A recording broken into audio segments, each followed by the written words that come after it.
back to the channel. My name is Brian Kingsbury. Today we're going to do another Brian Reads the News segment. This one brought to us by MSN.com. It's titled 13 Burger Myths You Should Really Stop Believing. What don't you know about burgers? As it turns out, quite a lot, and maybe you're believing some serious mistruths about them along the way. Burgers are everywhere you turn, and it's not hard to get a good one for a reasonable price. The problem is that you might be being deceived by your burger. And even if you're eating a patty and bun from one of the best burger chains in the USA, you might be buying into certain myths about them that we really need to put a stop to. A lot of burger myths revolve around how they're cooked. In the hunt for a perfect burger, countless false facts about how to form your patty, when to season it, and how much you should be flipping them have festered and spread throughout the culinary community. There are some key myths around how to eat a burger, which we're willing to bet you believe in. Plus, it's not just those homemade patties that are subject to myths and false beliefs. Fast food and commercially made plant-based burgers are plagued by their own myths that people buy into time and time again, which harm consumer trust and may be causing you to make slightly unhealthy choices. The first burger myth is that burgers started life in the United States. False. Where do you think your burger comes from? The USA, right? We can understand why you think this. After all, this all-American food is the staple of virtually every barbecue, tailgate, and cookout across the country, as well as most restaurants. However, we are here to dispel the idea that burgers are American. And while they may be achieved their modern form in the United States, they actually have a long international history which started in 13th century Mongolia. Burger historian George Motz explained that you can trace burgers back to the eating habits of Tatar fighters in the region. Quote, apparently the Tartars had a taste for raw mutton, he said to CNN. They would ride all day long with raw mutton under their saddles. When they finally set up camp, they would take this raw, warm mutton, chop it up, probably add some spices or something, and eat it that way. We've got to be honest, that sounds gross. But we can see how this meal then turned into the hamburgers made in, you guessed it people, Hamburg, where they became spicy meat patties known as frikandellen. When frikandellen made it to the United States, they began being known as Hamburg steaks and eventually started being served between slices of bread. Thus, the burger became what we know and love today. The next myth we're going to talk about is that a good burger has to have an 80 to 20 meat ratio. False. When it comes to burgers, the conversion about meat ratios never ends. The traditional wisdom goes that you need just the right split of meat to fat in a beef burger for the best taste, and for most people that split is 80% meat and 20% fat. Burger purists will be very quick to tell you that this split gives you the best balance of meatiness to fattiness and keeps your burger juicy and tasty. Now, it might definitely be true that an 80-20 ratio can produce a great burger, but it's far from the only one you can go with, and the right ratio for you will absolutely depend on your personal preference and how you like your burger cooked. For instance, while an 80-20 split might be good for a medium rare burgers, a 70-30 ratio will be much better for medium well burgers that need more moisture when they're cooked. If you prefer a well done burger, going for a 60-40 ratio will likely be the best fit, as they'll give you more juice and tenderness. If you want a lean burger, you can go for a 90-10 split, although you might find that this makes things a bit dry. The next myth we're going to read about is that burgers are always unhealthy. False. Of all the burger myths out there, we've gotta say that we think this one is the most unfortunate and probably the most pervasive. Look, we get it, a big hunk of fatty meat is some bread doesn't exactly sound too wholesome. When you consider that a lot of people then top it with bacon and cheese and then slather it in mayo and various sugary sauces, it's hard to make the argument that a fully topped burger is good for you. However, a burger is what you make it, folks. It's entirely possible to make burgers healthy by using a low-fat meat blend and keeping your toppings to a minimum. If you veer away from using loads of cheese or other types of meat and instead focus on loading your burger with slices of tomato, onion, and lettuce, then you can keep things pretty nutritious. You can use a whole wheat bun too to increase your fiber and nutrient intake. And if you're concerned about your red meat intake, you can swap out the beef for chicken or turkey. In its basic form, a burger is just a hot sandwich, and no one's out there saying that sandwiches are the unhealthiest thing in the world, right? The next burger myth we're going to read about is that bigger is always better. False. The quintessential image of a burger, a towering stack of meat and bread with a huge juicy beef patty in the center, is often believed to be the best style of the sandwich you can make. We live in a world where we're led to believe that bigger usually means better, and as a result, small, modest burgers with thinner patties are often assumed to be inferior, with the meat ending up drier and less satisfying. However, that's not the case. When made correctly, smaller burgers with thinner patties can be way more manageable, and the meat itself is less overwhelming and dominant. As a result, the interplay of flavors between the beef, toppings, sauce, and bread is way more balanced. Thinner burgers can also have a better overall texture than bigger ones.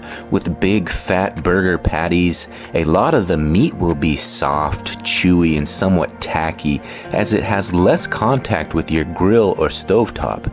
Conversely, slimmer styles like smash burgers emphasize getting as much meat on the hot surface as possible, which then creates more crispiness. This also boosts and develops the meat's flavor. If you're a big fan of meaty burgers though, you don't have to settle for one or the other. Just cook 2 or 3 thinner patties and stack them up. Hey, if it's good enough for McDonald's, it's good enough for us. The next burger myth we're going to read about is that burgers always need a binder. False. Have you ever tried making a burger without a binder? Probably not, right? We'd guess that the reason that you haven't is because you've likely been told that your burger will be way too loose and fall apart. Eggs, breadcrumbs, and cornstarch are commonly used to keep the burger meat from cracking and separating, and they can also help to plump your burgers and make them seem juicier. So why would you bother trying to make burgers without them?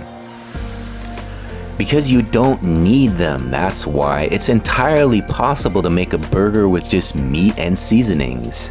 The key is getting the fat content and the grind size right. If you're using an 80-20 or 70-30 blend, your meat should remain tacky enough to adhere together without using any other ingredients. Opting for a coarse grind, meanwhile, will prevent your meat from breaking down too much when you mix it together and form your patties, which can lead to gummy, dense burgers which can be more likely to crack in half. You might find that grinding meat at home or having it ground at a butcher's gives you a better result than store-bought ground beef. The next myth we're going to read about is that fast food burgers are lower quality or have more fillers than homemade ones. False. Okay, so here's one that needs a little explaining. We're absolutely not under the illusion that fast food burgers are superior to homemade or restaurant-made ones. Fast food burgers are mass-made constructions which sacrifice individuality for convenience. and which can often be textually poor due to sitting under heat lamps for minutes on end. They can also be overly salty or else have a faintly flat, anonymous flavor that has no love in it. Now, all of those things may be true, but what's also true is that these burgers are often pretty good quality. Perhaps because of how much scrutiny they face, many of the biggest fast food restaurants like McDonald's and Burger King use only 100% beef in their burgers, which is USDA inspected and lacking in any fillers, preservatives, or additives.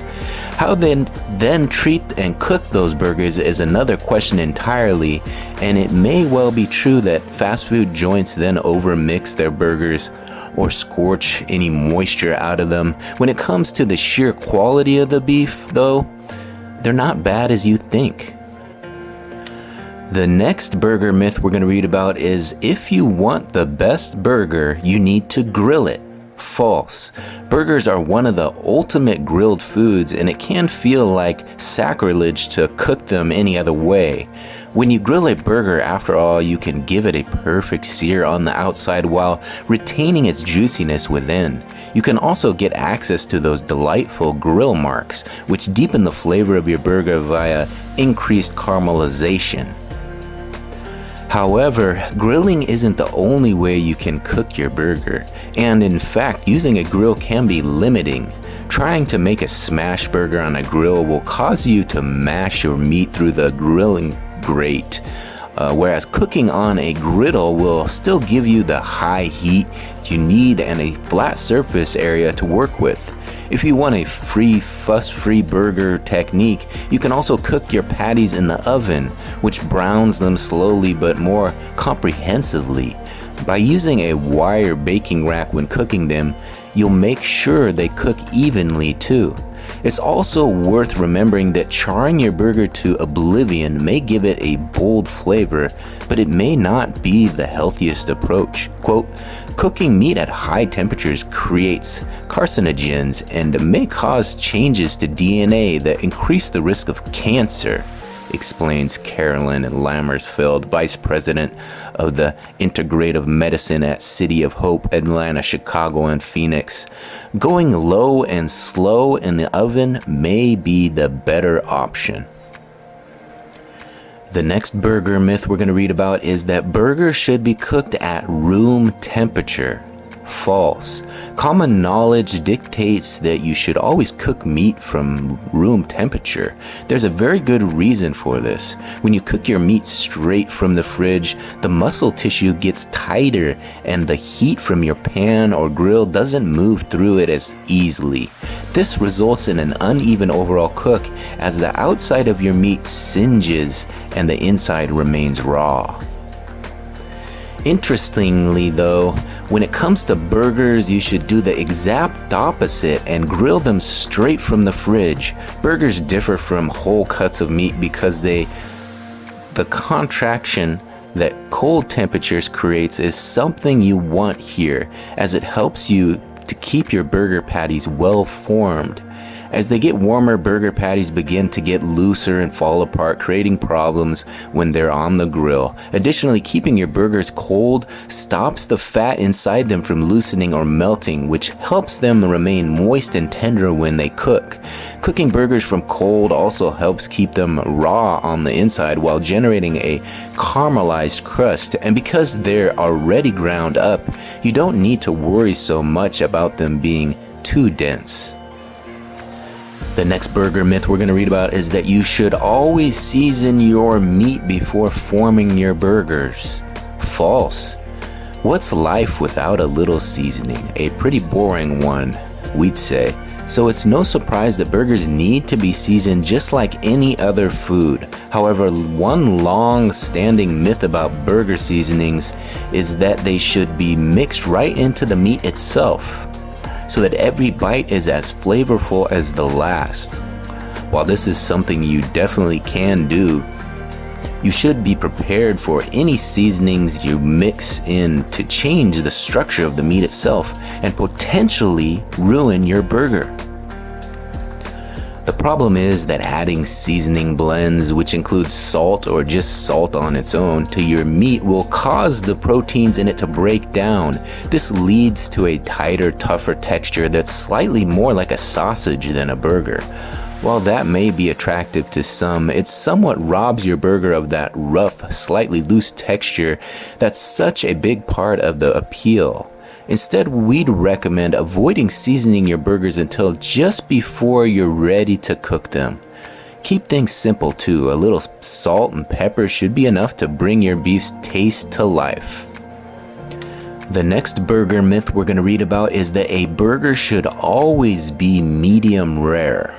False. Ask any meat connoisseur out there how they like their burgers to be cooked, and most of them will probably say the same thing.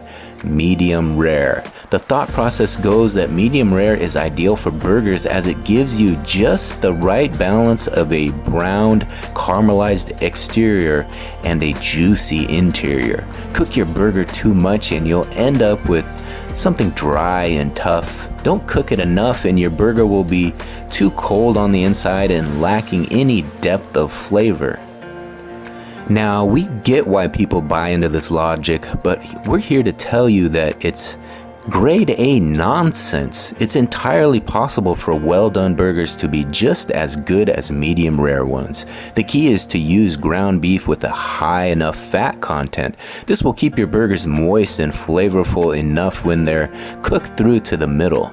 It's also important to point out that medium rare burgers may be the norm, but they're also riskier to eat than well-done ones. The less your burger is cooked, the more likely it will be to be harboring potential harmful bacteria. Ground meat should be cooked to a minimum internal temperature of 160 degrees Fahrenheit to be totally safe, and at this heat, they'll be cooked through to the center.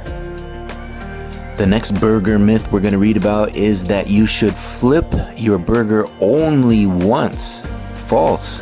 One of the biggest long-standing myths about burgers is how you cook them. Ask any self-appointed grill expert and they'll tell you that you should only flip your burger once when you're cooking it.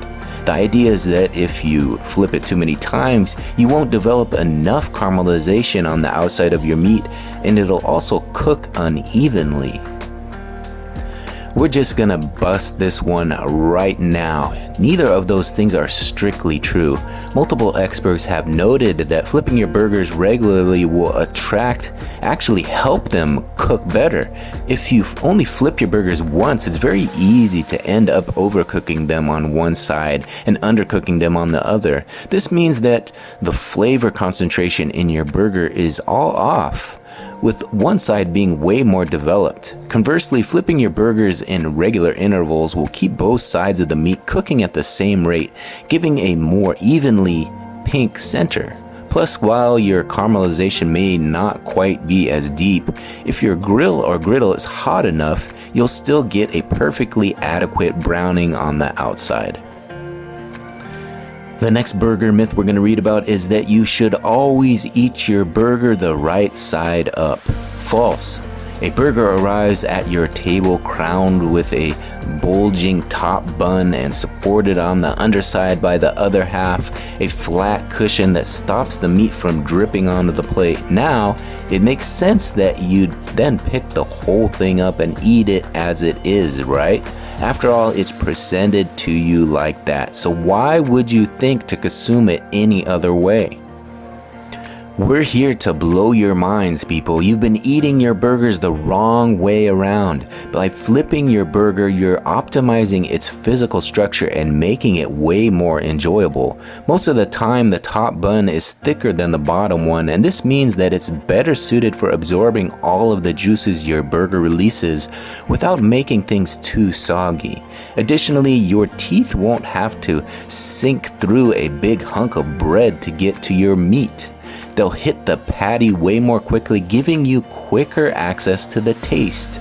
We've got to say, though, that there's no one way to eat your burger. If you prefer to eat it the right way up, go for it. The next burger myth we're going to read about is that plant-based burgers are healthier for you. False. It seems like every day someone else in our lives has adopted a plant-based diet. Hey, don't get us wrong, we're here huge supporters of folks reducing their meat intake, either for dietary, environmental, or economic reasons, especially given the wealth of amazing plant-based foods out there. However, one common myth that people buy into is that all plant-based foods are healthier, and when it comes to burgers, that's just not quite the case. Plant-based burgers can be healthier than regular ones and may have lower saturated fat levels overall. Unfortunately, though, they can be unhealthy in different ways. Plant-based burgers may be rigorously processed than meat-based burgers and can therefore be higher in sodium or additives.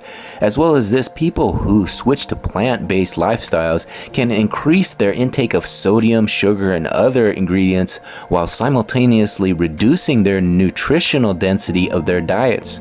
Some plant-based burgers can come in smaller sizes and with less protein than regular beef burgers, while having almost triple amount of sodium per serving. If you are switching to a plant-based diet, we'd recommend trying to make your own bean burgers to keep things nutritious. Trust us, it's way more satisfying than buying them pre-made. Alright, there you have it, 13 burger myths you should really stop believing. What did you guys think of this article? Would you agree with those 13 myths? If you don't, put it in the comment section. I would be interested to hear which ones you disagree with. Put that in the comment section. Let me know how you like to cook your burgers as well.